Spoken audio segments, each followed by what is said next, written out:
আসসালামু আলাইকুম। কেমন আছেন সবাই? আশা করি ভালো আছেন। সবাইকে স্বাগতম আমার চ্যানেল জুয়েলারি অরাতে।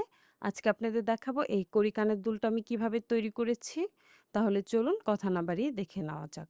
১ম এ আমি নিয়ে নিয়েছি ৫ পিস কড়ি। তারপর আমি নিয়ে নিয়েছি একটি ক্রাফট ওয়্যার। তারপর আমি নিয়ে নিয়েছি কিছু গোল্ডেন কালারের পুঁতি। আর নিয়ে নিয়েছি একটি প্লায়ার। আর সবশেষে আমি নিয়ে নিচ্ছি একটি ফিশ হুক।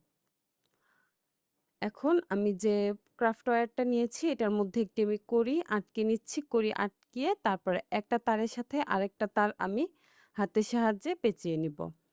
আর এই তারটা যখন আপনারা পেঁচাবেন অবশ্যই ভালোভাবে টাইট করে তারপর পেঁচাবেন।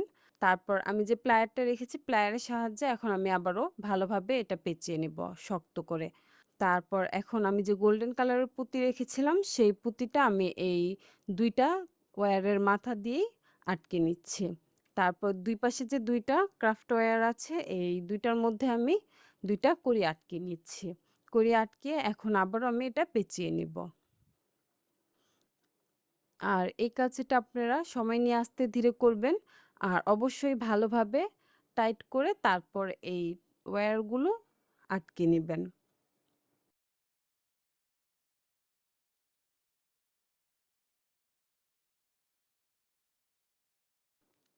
আমার আটকে নেওয়া শেষ। এখন আমি আবার আরেকটা গোল্ডেন কালার পুঁতি আটকে নিব। তারপর আমি আবারও যে ২ টা কড়ি রেখেছিলাম, সেই ২ টা কড়ি আমি আবারও ২ টা ওয়্যারের মাথায় ২ টা আটকে নিব। আপনারা যদি চান যে এই কানের দুলটা আরো বেশি বড় করবেন, তাহলে আপনারা আরো বেশি কড়ি নিয়ে এই সেম ভাবে এই কাজগুলো করে নিবেন। তারপর এখন আমি এই যে শেষের অংশটা কিভাবে তৈরি করে নিচ্ছি আপনি একটু ভিডিওতে ভালোভাবে লক্ষ্য করলে বুঝতে পারবেন। আমি এই তারটা একটু বেশি করে পেঁচিয়ে নিব। কারণ আমি যে ফিশ হুকটা রেখেছিলাম আমি সেটা এখানে আটকে নেব।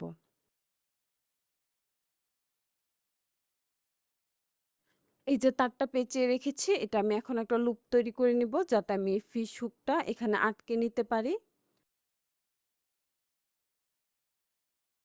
আমার লুপটা তৈরি করে নেওয়া শেষ। এখন যে ফিশ হুকটা আছে এটা আমি এই লুপটার মাঝে আটকে দিব।